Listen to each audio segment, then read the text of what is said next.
My son read the message out loud. Word for word. If he doesn't see you, someone else will.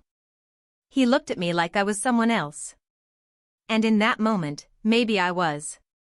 Have you ever done something that felt harmless in the moment, just a message, just a thought, until someone saw it? Until it broke everything you were trying so hard to hold together? Be honest. Have you ever wanted to be seen so badly that you stopped caring who was looking? If you've ever crossed a line you swore you wouldn't. If you've ever made a mistake that started with just a feeling. Then you need to hear this. And I need you to tell me.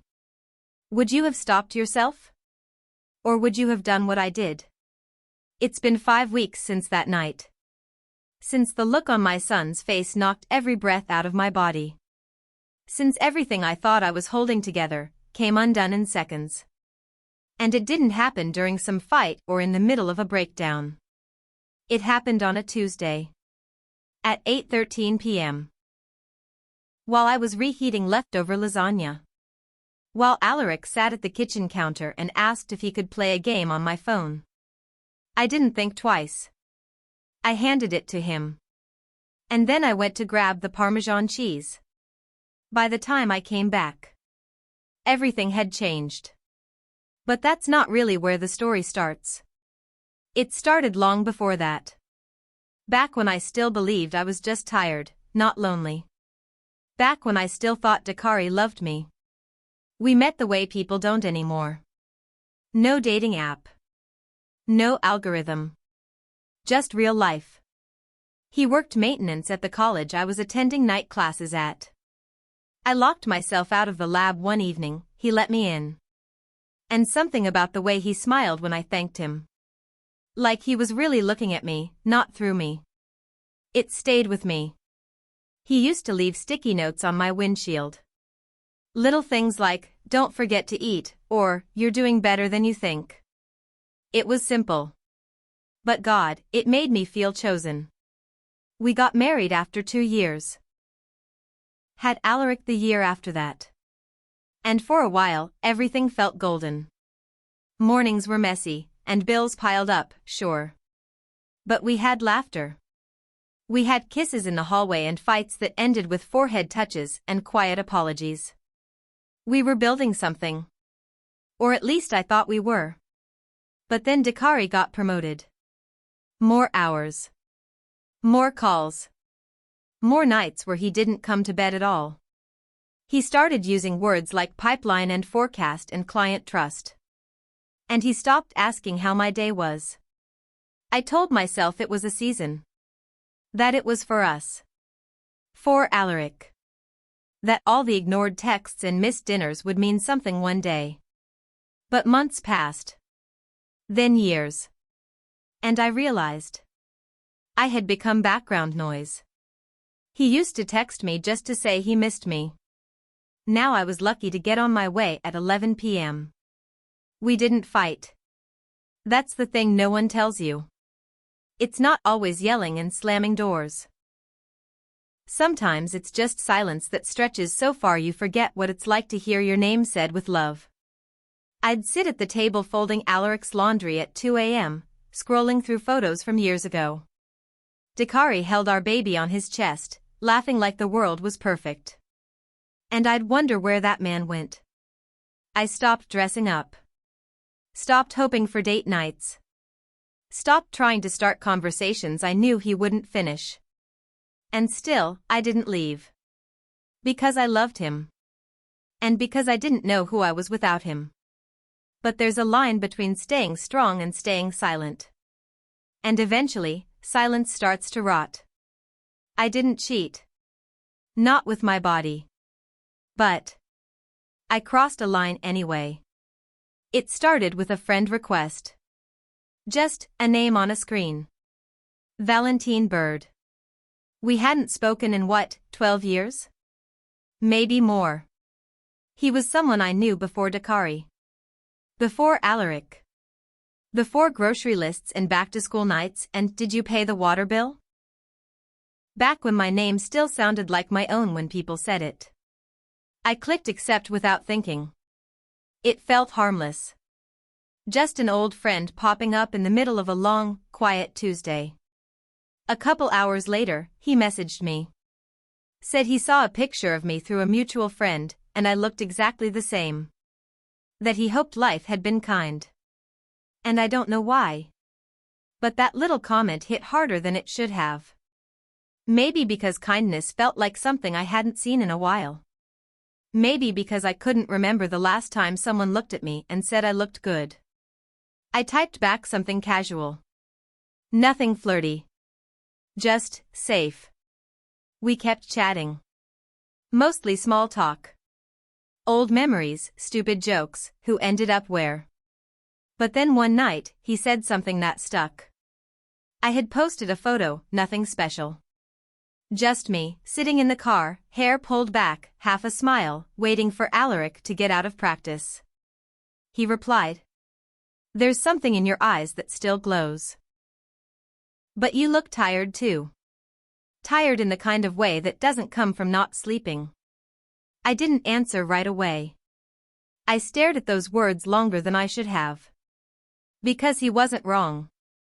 And because part of me liked that he saw it. I went back and forth, should I delete it? Ignore it?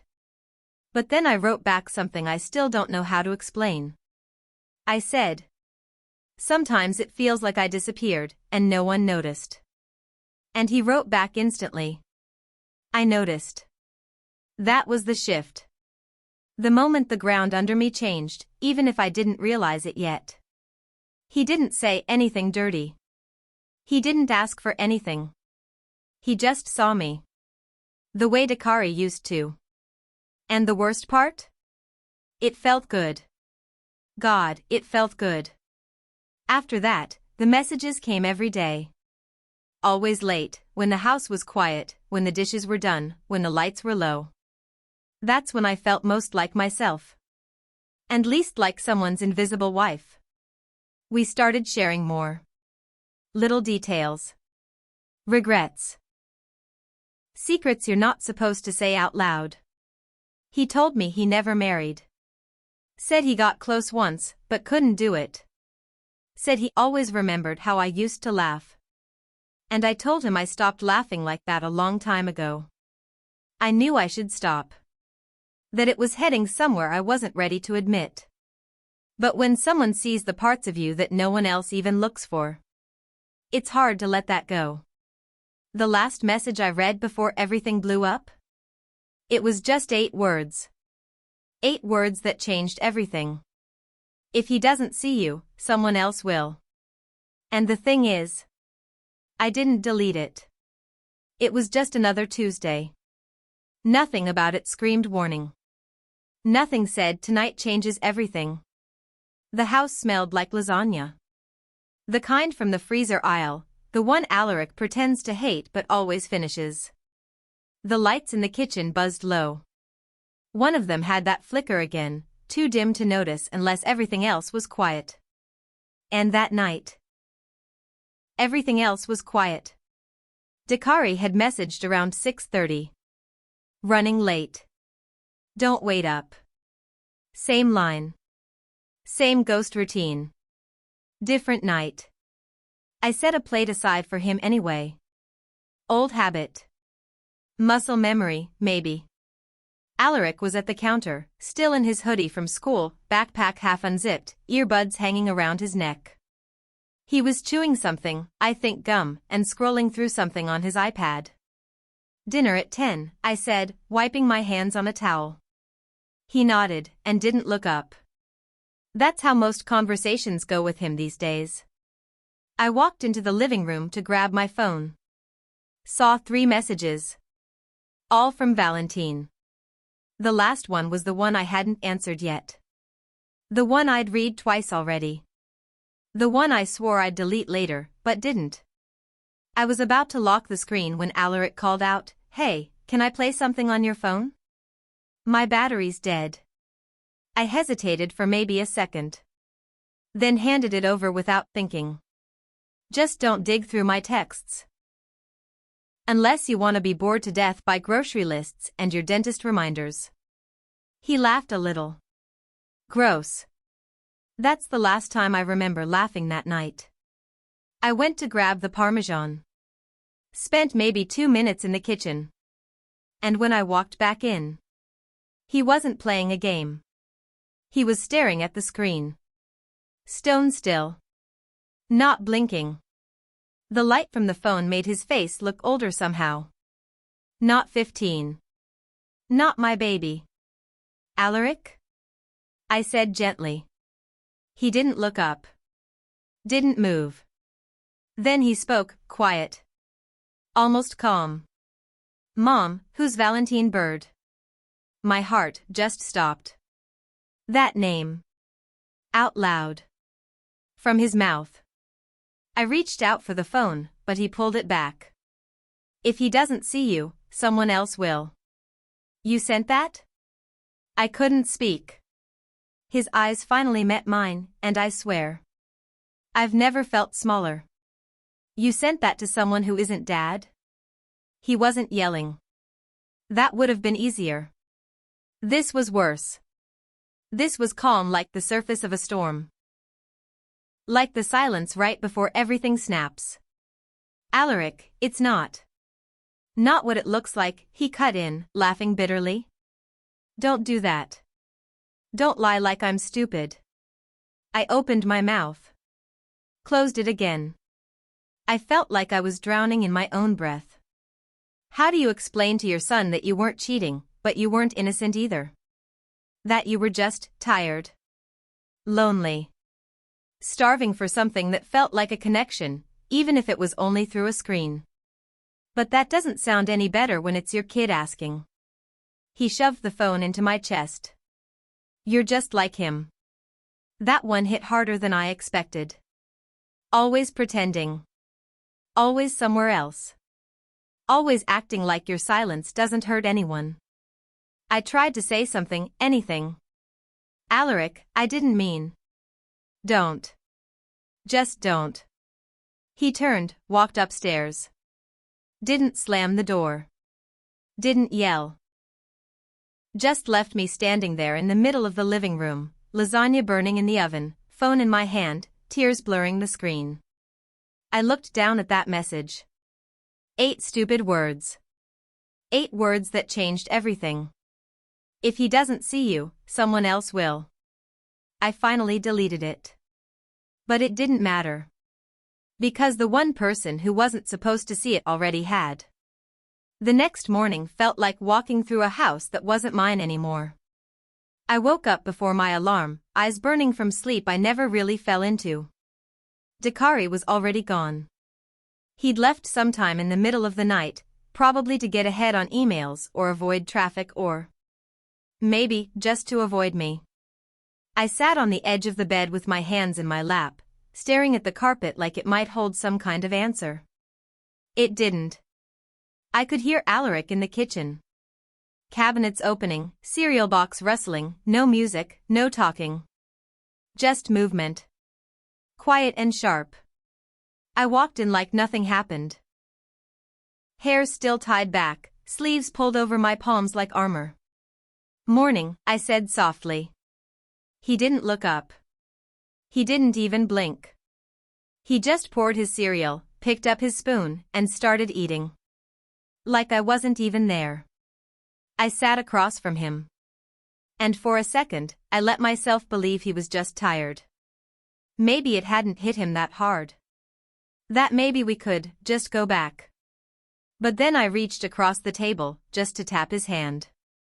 Just to show I was still his mom. And he flinched. Pulled back like I'd burned him. That's when I knew. Whatever broke last night, it wasn't going to be fixed with a plate of eggs and a forced smile. He stood up before I could say anything. Left his half-eaten bowl on the table. Grabbed his backpack. And as he walked past me, he muttered. You're not who I thought you were. He didn't say it to hurt me. He said it like he meant it. Like it was a truth he'd just now figured out. The door clicked shut behind him. And I sat there, alone, with a kitchen that suddenly felt too big. Too clean. Too empty. The guilt came in waves. And none of them were soft. One minute I was sitting on the couch scrolling through mindless reels. The next I was curled up in the laundry room, holding one of Alaric's hoodies to my face and sobbing like I could cry the mistake out of me. I didn't even know what I wanted from Valentine anymore. It wasn't him. Not really. It was how he made me feel. Seen. Wanted. Real. It's a dangerous kind of hunger, the kind you don't even know is growing inside you until someone else feeds it. And once it's fed, you realize how starved you really were. But that realization doesn't help when your son won't look at you. When the silence is louder than anything he could have shouted. I thought about telling Dakari. I really did. But what would I even say? Hey, by the way, I emotionally cheated with someone I used to know. Our son found out. But you've been emotionally unavailable for years, so I guess we're even? Yeah. That would go well. I didn't even know how to bring it up. We hadn't had a real conversation in months. And maybe that was part of the problem too. Not just what I did. But how easy it was to keep it hidden. How naturally we all lived in separate corners of the same house. I texted him. Can we talk tonight? He didn't reply. Hours passed. I made dinner. Alaric didn't come home until after 8. Didn't say where he was. Didn't care if I asked. He just walked in, dropped his bag, and went upstairs. Dakari came in 15 minutes later. Loosened his tie. Kissed me on the cheek like muscle memory. Sat down and scrolled through emails while I reheated his food. That's when it hit me. He had no idea. No idea his son couldn't look at me. No idea I was unraveling.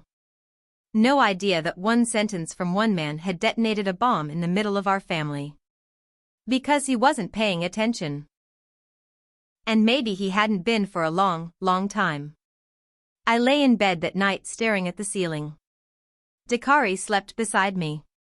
Alaric silent down the hall. I thought about Valentine. His last message. Those stupid 8 words. And I hated myself for it. But I wondered if he was thinking about me too. If he knew what he'd done. If he knew what I'd done. And then the thought that made my stomach twist. What if Alaric tells him? Not Dakari. Not a therapist. Not even a friend. What if he goes online, finds Valentine, and says something? Would he even do that? Would that be worse? Would it be better? I didn't have an answer. All I had was a silence so loud it made my ears ring. And the sound of my son's voice echoing in my head. You're not who I thought you were. I sat on the couch in Ariella's office, hands shoved between my knees like that would keep them from shaking. She asked me how I was feeling. I almost laughed. How do you explain the kind of guilt that doesn't scream? It seeps? That slow, sinking kind of shame that crawls under your skin and makes a home there? I don't know, I told her. Which wasn't the full truth. But it wasn't a lie either. She waited. Didn't push. Just nodded, like she knew I was dragging something heavy and wasn't ready to name it yet. I stared at the plant in the corner of her office. It was fake. Too perfect. Too green. I think I broke my son, I finally said. Her eyebrows lifted, not in judgment, just in recognition. What makes you say that? She asked. I told her everything. Not just about the message. But the silence. The distance. The way Alaric looked at me like he didn't know who I was anymore, and worse, like maybe he never did. She asked about Dakari. I shrugged. He's present, I said. But not really. She nodded again. And Valentine? The name made my throat tighten. I hadn't said it out loud since the night Alaric found the message. It sounded louder than it should have in that quiet room. I looked at my hands. At the gold ring even though it hadn't felt like a symbol in years. I don't even think it was about him, I said slowly. It was about feeling alive. Like someone saw me and wanted the version of me I forgot was still in there. I closed my eyes and let the memory play, the one I'd been avoiding. It was a Thursday night. Dakari was out of town at a conference. Alaric was at a sleepover. And I was home. Alone. Scrolling. Thinking. Regretting. Valentine sent a voice note. He'd never done that before. I hesitated before pressing play. But curiosity is a loud thing when you're lonely. His voice came through the speaker, low and tired but warm. I had a dream about you last night. We were just sitting. In your car. Not saying anything. You looked peaceful. Like you finally stopped pretending to be okay. I played it twice. Then I wrote back. What would you have done if I reached for your hand? He didn't reply right away. I remember watching the typing bubbles disappear and reappear like they were breathing. Then he sent one sentence. Tell me to stop and I will. Or tell me what you want. That was the line. That was the moment. The edge of the cliff. And I didn't say stop. I didn't say anything at all. I let the message sit there like a live wire. And in that silence, I gave him my answer. Ariella was still watching me. She didn't need to ask if I crossed a line. I had. Even if there was no physical touch. Even if I never met him in person. I gave him pieces of myself I hadn't given Dakari in years. Pieces I'd been hiding. Pieces I didn't know were still breakable. What do you want now? She asked softly. I didn't answer. Because I didn't know. Not really. I wanted my son to look at me again. I wanted Dakari to ask me what I was feeling without me having to bleed in front of him. I wanted to rewind time and erase the message. But deep down, under the guilt and the shame, I still wanted to be wanted. When I got home, the house was empty. Dakari's car was in the driveway, but he wasn't in the living room. Not in the kitchen. Not in his office. His phone was on the counter, face down. That never happened. For a second, I panicked. Then I heard the shower running upstairs. I stared at the screen of his phone, lit up with a missed call from work. And I wondered. If he ever checked mine. If he already knew. If Alaric told him. And suddenly, I couldn't breathe.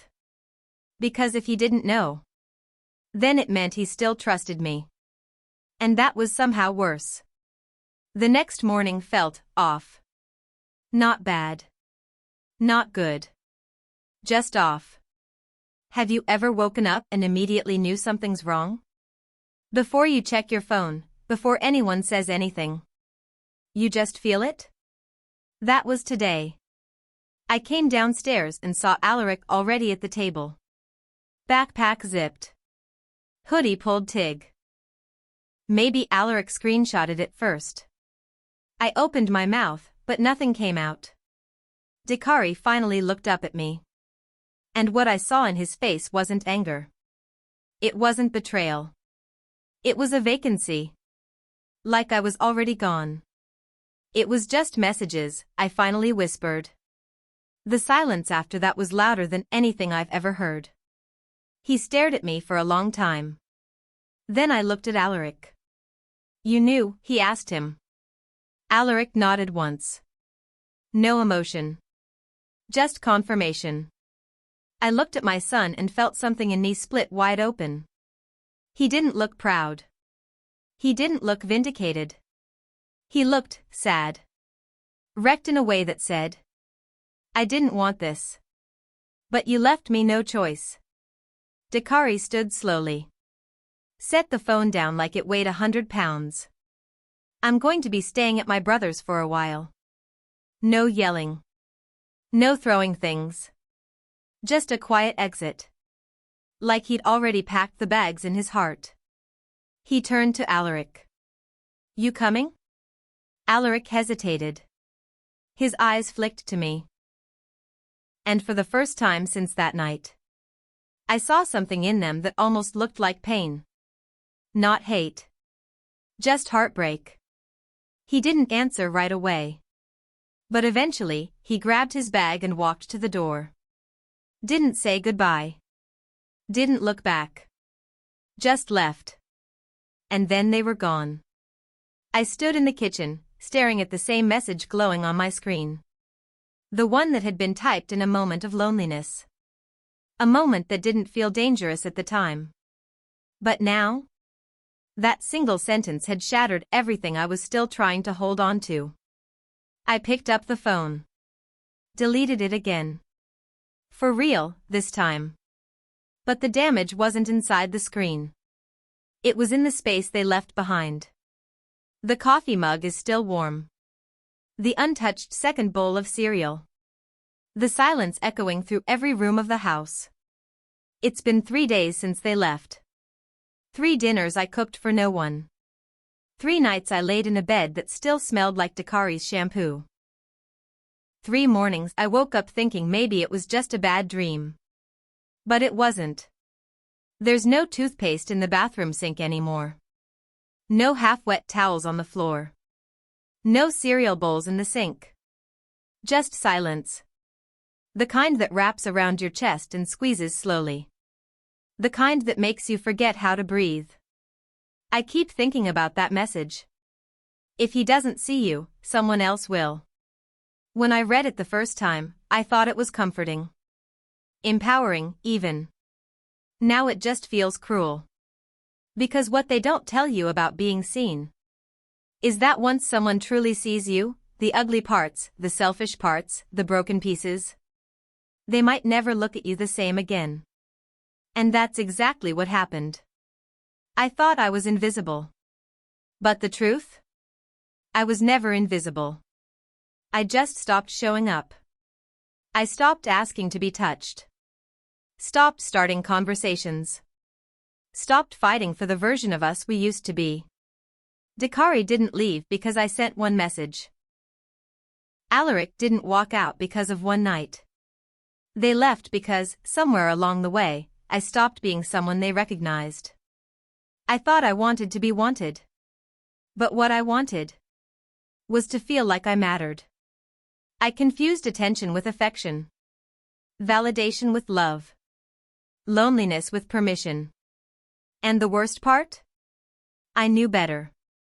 I knew what I was doing when I let Valentine type those words. I knew what I was doing when I kept replying. When I didn't draw a line. When I let my son hold my phone. I knew. And I did it anyway. I stood in Alaric's room this morning. Didn't touch anything. Didn't sit on the bed. I just stood there, staring at the hoodie he left tossed over his chair. The one I always threatened to throw out. The one I used to fold, even when he told me not to. I picked it up and buried my face in it. And for the first time since they left, I broke. Not the kind of crying that comes with sound. The other kind. The kind where your body just gives out. I sank to the floor, curled up in the corner like a kid. And whispered one thing over and over. Please come home. But they haven't. And maybe they won't. Maybe I've used up all my forgiveness. Maybe some cracks don't get sealed. Maybe some mistakes don't get second chances. Maybe some silences stretch so far they never snap back. So here I am. In a house full of memories that won't speak to me. Wearing a ring that feels more like a weight than a promise. And wondering. If I hadn't answered that message. If I had just said stop. Would it have changed anything? Or was I already halfway gone before my fingers ever touched the screen? If you've ever felt yourself disappearing in your own life. If you've ever reached for something just because it reached back. Then maybe you understand me. And if you've ever made a mistake that started small but ended up costing you everything. Tell me I'm not the only one. Please. Because right now, I feel like I might never come back from this.